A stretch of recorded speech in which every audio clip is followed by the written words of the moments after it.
Good morning everyone. We are the group 7 and we will be reporting the module 7, which is all about the testing the receptive skills. So first is the testing listening. The 4 language skills of speaking, listening, writing, and reading are seen as interrelated skills that occur simultaneously on oral and written communication. Tests for each skill may involve not only one but 2 or more skills.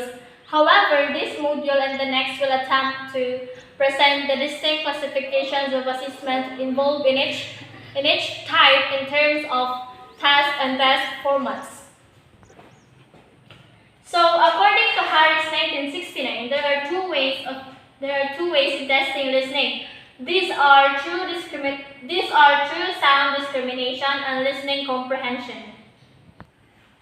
So, first is the sound discrimination. It is important to distinguish the sounds of the language clearly to help understand the message. There are sounds that are phonetically similar but phonemically different. For instance, the teacher instructs his or her students to bring a mop. The next day, students might bring a mop because they misheard the sound rather, O as A. There is a misunderstanding. A common task for students in testing auditory discrimination is distinguishing sounds in minimum pairs. So I have here an example, and the instruction is to write yes if the two words have similar sound and no if they haven't.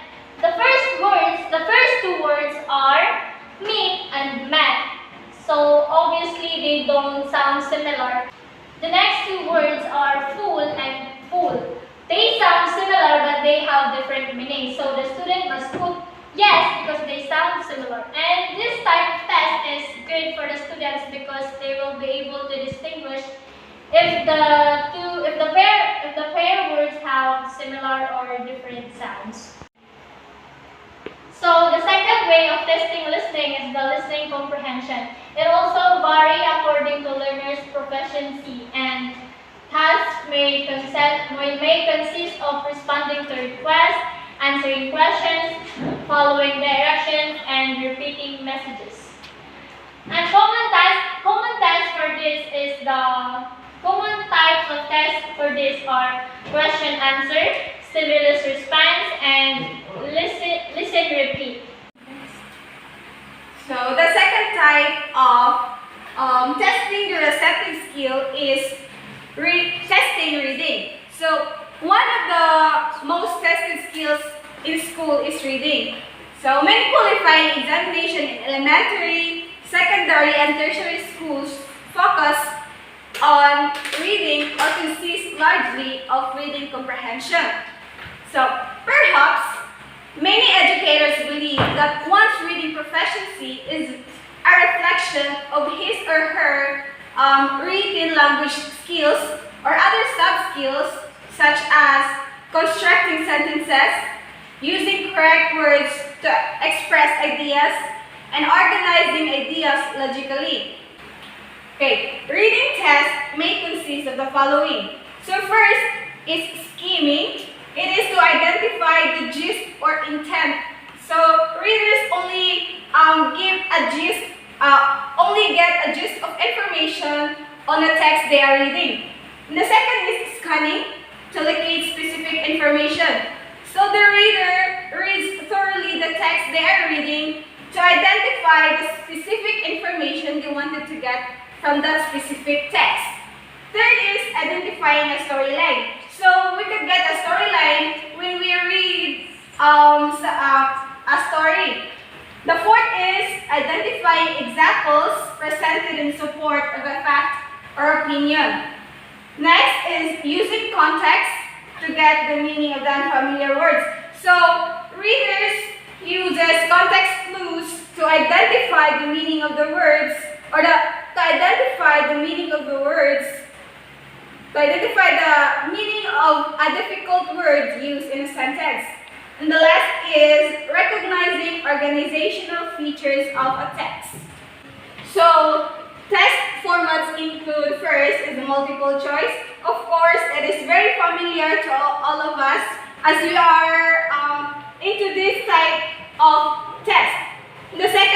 short answer. So when we answer an essay or an open-ended question, next is summary. So when we are reading a long story, then we are asked to have a summary on what we are reading to easily get the point of that specific text. And the last is information transfer. So information transfer is when we are reading a text, then we are asked to say it to the whole class or to narrate what are the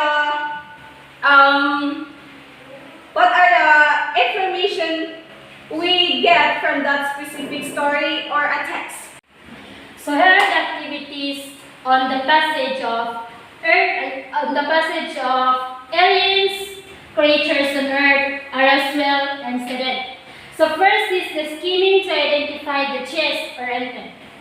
So direction. Encircle the correct answer from the question. The whole passage states that accounts about aliens on Earth are A. Entirely true, B. Absolutely false, C. Awaiting confirmation. Activity B is about the scanning to locate specific information. So scanning means read the passage or the text word by word. So here are the questions. Number 1. When and where did the Roswell incident happen? So number 2. Who were the direct witnesses of the incident? The last activity that given is about using context to guess the meaning of the unfamiliar words. So the question is, science has proven that tales of Greek and Roman gods are mythical. A. Legendary, B. Imaginative, C. Superstitious, and D. Extraordinary.